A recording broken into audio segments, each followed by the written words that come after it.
So everyone, this is a part 2। ठीक है। जो मैंने उसमें डाला था जो स्टोरी, वो भी मैं बनाऊंगी, मगर उसका ना व्हाट, मैंने उसको ना फर्स्ट पार्ट रिकॉर्ड किया था लगभग 1 आवर का, मगर मुझे ना थोड़ा मज़ा सा नहीं आया हिस्टोरिकल वाला। तो मैंने सोचा यार जो मन में है वही करती हूँ। तो ये जो स्टोरी है, मैंने सोचा, मन किया मेरे को, तो मैं आ गई हूँ सेकेंड पार्ट लेकर के। देखो यार, मुझे फर्स्ट पार्ट का नहीं पता क्या हुआ है क्या नहीं, क्योंकि मैं जब ये रिकॉर्ड कर रही हूँ सेकेंड पार्ट, तब तक मैंने नहीं डाल रखा है फर्स्ट पार्ट, तो इसी के लिए मुझे नहीं पता क्या हुआ है फर्स्ट पार्ट में क्या नहीं, मगर मुझे बहुत ज़्यादा ही मज़ा आ रहा है इसको रिकॉर्ड करने में। इसी के लिए मेरे चेहरे पे स्माइल है, तो मैं चाहूँगी कि आप लोग जब देखो तो आप लोग का भी थोड़ा टाइम पास हो जाए, हैप्पी हैप्पी। तो ज़्यादा बात नहीं करते हुए चलो फर्स्ट पार्ट को सेकेंड पार्ट को स्टार्ट करते हैं। तो पिछले पार्ट में जैसा हमने देखा था, बस थोड़ा सा पास दिखाया जा रहा था। विभूषण अभी ना लगभग 5 इयर्स का था, और मैंने थोड़ा सा दिखाया भी था कि क्या क्या हुआ। तो अब वक्त ना पार होता है, सारा लोग ना बहुत अच्छे से जी रहे थे, उनकी ज़िंदगी बहुत अच्छी जा रही थी, नॉर्मल जा रही थी। जो विभूषण की फैमिली थी ना, वो खुश रह रही थी, सब अच्छे थे, बहुत खुश थे।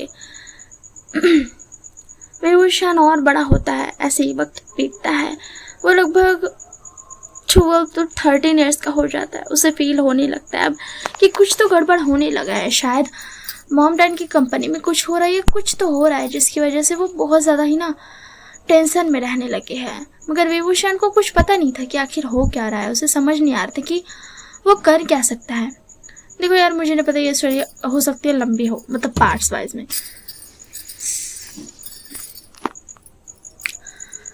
तो जो विभूषण था ना, वो जो था ना, उसको समझ नहीं आ रहा था। वो 12 to 13 का था, तो उसे लगने लगा कि हाँ कुछ तो चल रहा है। मगर जब वो 15 ईयर्स का हुआ, तब वो बातें समझने लगा कि कुछ तो चल रहा है, कुछ तो बहुत बड़ी बात है जो उसे समझ नहीं आ रही है। उसने देखा था कि कब कैसे बोशेरन जो है वो थोड़ी टेंस रहने लगी है, एंड कैसे उसकी मदर फादर जो है वो थोड़े टेंस रहने लगे हैं। बहुत सारी चीज़ें बदल गई, अब वो खुशी नहीं रही। कंपनी तो आगे बढ़ गई, मगर ऐसा लगता है कि उन्हें किसी चीज़ का तो डर है। विभूषण बस वही नहीं समझ पा रहा था। वो अपनी पढ़ाई पे बहुत अच्छा था, वो ध्यान देता था। उसने बहुत जल्दी अपनी पढ़ाई पूरी बहुत अच्छे से उसने की। वो हमेशा टॉप आता था, मगर जब वो घर आता था और उनके चेहरे पर बस एक परेशानी सा दिखता था ना, तो वो थोड़ा सा उसे लगता था कि आखिर क्या हो गया है। क्योंकि पहले उसे याद था, बचपन उसे याद था, जब वो 8-9 ईयर्स का था, तब वो जब लाता था अपना रिजल्ट घर में दिखाता था, तो सब खुश होते थे बहुत ज़्यादा। मगर अब जैसे खुश होते हैं, मगर फिर कुछ ऐसा हो जाता है जिससे वो उदास हो जाते हैं। विभूषण सोचता है कि क्यों ना पता किया जाए। तो बस जानता है कि उनकी कंपनी में कुछ बात चल रही है। उनकी कंपनी हाई रैंक पे तो है, मगर कुछ तो है जो विभूषण को नहीं पता है, कुछ तो है जो अंदर ही अंदर चल रहा है। उसने कोशिश की कांसरन से बात करने की, मगर नहीं बताया। कांसरन ने कुछ भी, उसने कहा बेटा तुम अपने पढ़ाई पे ध्यान दो, काम हम संभाल लेंगे। मगर वो समझ सकता था कि कुछ तो गड़बड़ है, कुछ तो चल रहा है। वो हमेशा अपनी मदर फादर के सामने ना एकदम बच्चे बना रहता था, अपनी गिरानी के सामने एकदम बच्चा बना रहता था। सबका मूड थोड़ा लाइट हो जाता था, सब थोड़े खुश हो जाते थे। तो जो विभूषण था ना, वो और बड़ा हुआ, लगभग 16 ईयर्स हो गए, एंड अब ना बहुत सारा चीज़ें ना बिगड़ने लगा। वो देखने लगा कि हाँ उनकी कंपनी में जो है वो अच्छे मुकाम पर तो है, मगर उसके घर में कोई खुश नहीं है। तो फाइनली वो अपने फादर से पूछता है, फादर क्या हो गया है? तो क्या बोलते, पीछे से बोलते हैं, इस दुनिया में अच्छा होना बहुत मुश्किल है विंग, याद रखना अगर तुम अच्छे हो ना, मगर इतना अच्छा मत बनना, कभी भी इतना अच्छा मत बनना। मैं ये नहीं कहूँगा कि तुम जो पुअर इंसान है उनको टॉर्चर करो, नहीं, तुम ऐसा करना कि तुम अमीरों को लूटना। तो विंग बता, फादर आप ऐसा क्यों कह रहे हो?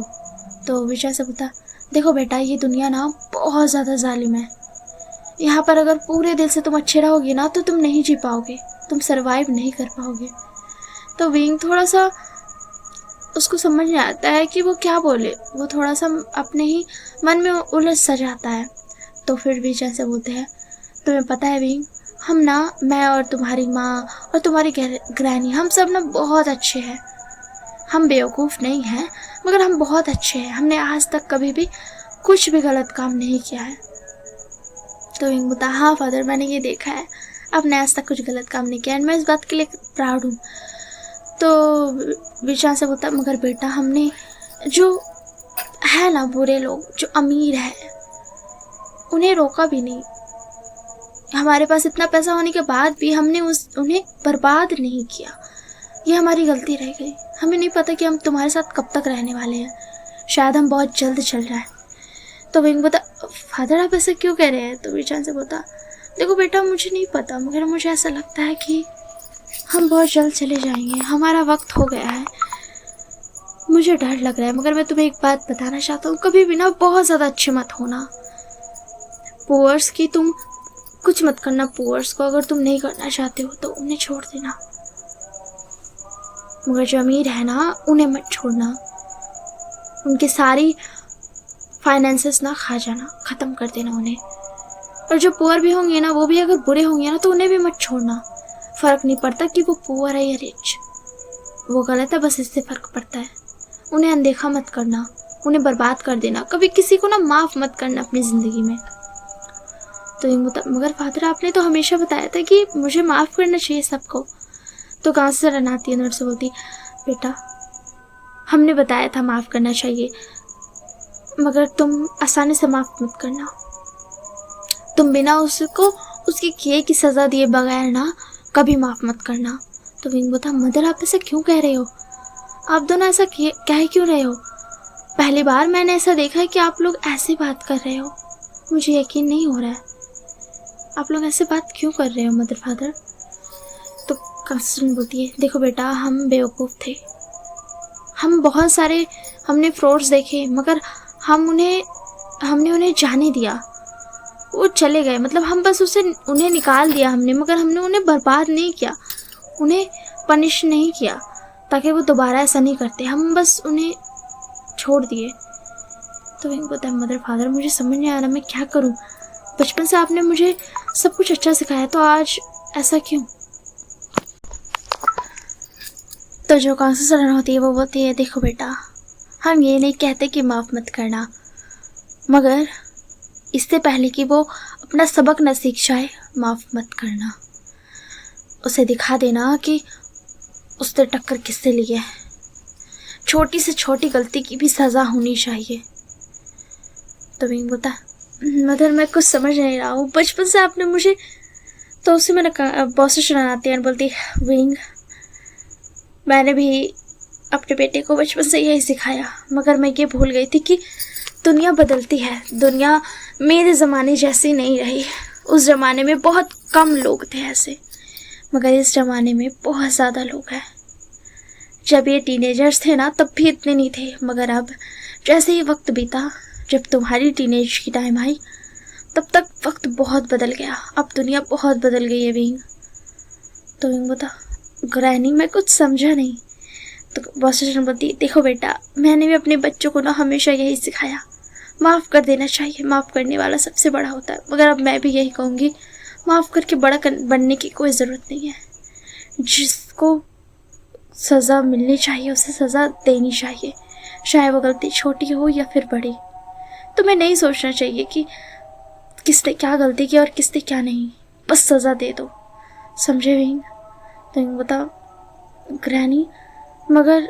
तो वज्रमती, देखो विंग, मुझे पता है बचपन से तुम ने कुछ और सीखा है, मगर अब तुम ये बात अपने जहन में ढाल लो, हर छोटी से छोटी गलती की सज़ा होनी ही चाहिए। बिना सज़ा के कभी मत जाने देना।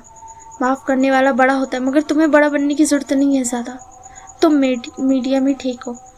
तो विंग बता, आप लोग ऐसे बात क्यों कर रहे हो? अभी फादर बोल रहे थे कि वो छोड़कर चल जाएंगे, आखिर आप लोग कहाँ जाने की सोच रहे हो? तो कांसलर बोलती, हमें नहीं पता बेटा, हम चले जाएंगे, क्या होगा क्या नहीं होगा, शायद हम इस दुनिया को छोड़कर भी चले जाएं। तो विंग बोलता, मदर फादर ऐसा नहीं कहो, मैं आपके बिना नहीं जी सकता हूँ, आप लोगों के बिना। तो विशाल से बोलता, हम कुछ नहीं कर सकते, हमने देखा मेडिकल रिपोर्ट्स, हम सभी बहुत जल्द मरने वाले हैं विंग। तो बोलता, कोई बात नहीं, डॉक्टर्स है ना, ठीक कर देंगे। तो काउंसलर बोलती, हाँ डॉक्टर्स है, ठीक कर देंगे, मगर दुनिया वालों का क्या, वो तो नहीं छोड़ेंगे ना। तो बोलता, मदर फादर आप ऐसा ना कहो ना। तो बॉसर बोलती, तुम दोनों बस करो, और ज़्यादा प्रेशर करने की ज़रूरत नहीं है विंग को, समझे, उसे चैन से रहने दो, अभी बेचारा खुश था, वो रिजल्ट में कितना अच्छा नंबर लाया, और तुम दोनों उसे ऐसी ऐसी बातें बोल करके उसका मन इतना ज़्यादा ये कर रहे हो, छोड़ दो उसे। तो क्या जो लोग थे वो बोलते, ठीक है हम छोड़ देते हैं। एंड फिर वो लोग जो थे ना, वो लोग वहाँ से चले जाते हैं।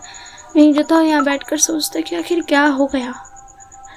उसका दिल में हर वक्त ना डर बैठा रहता था। उसने भी मेडिकल रिपोर्ट्स देखी, मगर वो क्योर्ड हो सकता था, मतलब ठीक हो सकते थे उसके मदर फादर। तो विंग खुश हो गया था कि मदर फादर ठीक हो जाएंगे, मगर सिर्फ बेचांस और कांसर एंड पोसेसन को ही पता था कि ये, खैर ऐसे ही वक्त बीतता है। विंग ना अब 17.5 ईयर्स का हो चुका था, 17.5 साल का। वो ना एक ट्रिप पे गया था बाहर, 2 दिन की ही ट्रिप थी, ज़्यादा नहीं, बस जाना था वहाँ पर, एक पार्टी करना था एंड वापस आना था, बस एक दिन उस दूसरे जगह में बिताना था। उसके मदर फादर उसको बोले थे कि तुम लोग जाओ, तो वो चला गया था। मगर जब वो वापस आया तो वो देखकर बहुत शॉक्ड हो गया। जब उसने आवाज़ दी तो उसे किसी की आवाज़ नहीं आई, किसी ने उसे वेलकम नहीं किया। विंग का दिल थम सा गया, उसे डर लग रहा था। वो अंदर गया, वो फिर से आवाज़ दिया, मदर फादर ग्रैनी आप सब कहाँ हो, मगर उसे कुछ सुनाई नहीं दिया। उसे कुछ समझ नहीं आया कि आखिर हो क्या रहा है यहाँ पर। वो और अंदर किया, मगर जब वो लिविंग रूम में पहुंचा तब वो जो सामने पे नज़ारा था उसे देखकर उसे नहीं पता था कि वो कैसे रिएक्ट करे। उसका दिल अटक सा गया था, उसकी सांसें अटक गई थी, उसे नहीं पता था कि वो क्या करे। विंग के सामने उसके मदर फादर और ग्रैनी की बॉडीज थी, लाइफलेस। देख कर ही पता चल रहा था कि ये सारे काम एक नाइफ से हुआ है। विंग जब नीचे गिर गया, उसके लेग्स नम हो गए, उसकी हार्ट बीट बहुत फास्ट थी। बस उस सुनसान से घर पर उसकी हार्ट बीट्स ही थी जो सुनाई दे रही थी। वो जल्दी से एम्बुलेंस को कॉल करता है, पुलिस को कॉल करता है, वो सबको कॉल करता है, सबको कॉल कर देता है। वो अपना जब वो नीचे गिरता है तो उसका हाथ ना कुछ चीज़ पर लगता है, तो वो नीचे देखता है तो उसे एक कार्ड दिखता है। वो उस कार्ड को इग्नोर करता है। अपनी मदर फादर, उसकी हिम्मत नहीं होती कि वो जाए उनके पास।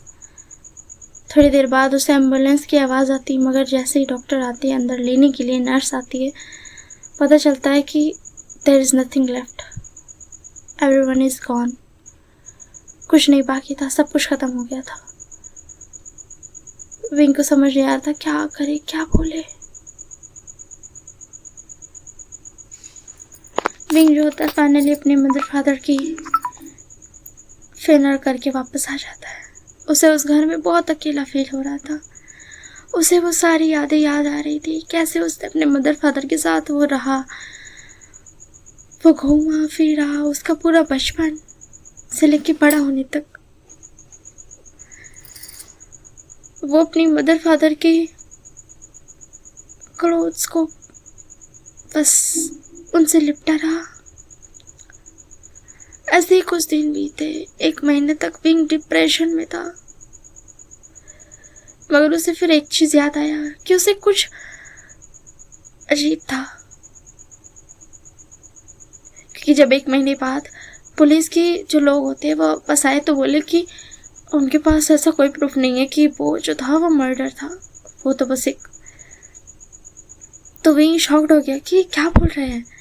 जब उसने डॉक्टर की रिपोर्ट्स देखी तो उसमें बताया कि नेचुरल था, मगर विंग ने खुद अपनी आंखों से देखा था, नाइफ्स एंड ऑल। वो कोर्ट में गया, वो सब जितने भी नर्स आए थे उस वक्त देखने, उसने सबको बोला, मगर सब ने झूठ बोल दिया कि नहीं ऐसा कुछ नहीं था। ऐसे ही 3 महीने बीत गए। विंग वापस आया, उसे नहीं समझ आ रहा था वो क्या करे। जब एक दिन वो अपनी फादर की क्लोजेट को क्लियर कर रहा था, तब उसे एक डायरी मिली। उसे डायरी से उसे याद आया कि जिस दिन वो आया था वापस, उस दिन उसके हाथ में कुछ तो लगा था।